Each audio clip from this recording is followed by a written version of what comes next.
Hey Garden Fam, happy Friday. I hope that you are doing well and having a wonderful day. This one's going to be super quick because I actually wrote something artistic that I want you to go and read after you watch this video.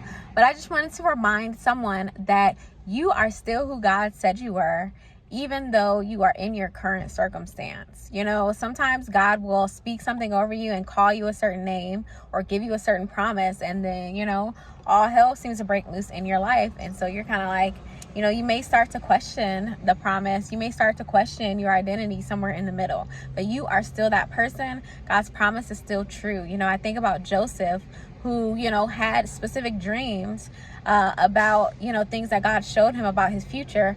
And we all know that once he shared those dreams, all hell broke loose in his life. His brothers sold him into slavery. There was times in his life when he got elevated, and then he ended up in the prison. And throughout those times, Joseph was still exactly who God had said he was. And the promise that God had spoken over his life was still to come true in the future. And so I want to remind you that just like Joseph, the promise that God spoke over you, the dream he placed inside of you, that is still true. Even though you may be in the quote unquote prison of your life, even though you may be in the quote unquote slavery of your life. Yeah, we're not slaves, we're free in Jesus. But I just mean you're in those places, those seasons in your life when it does not look like what God said. It does not look like you are who he said you were.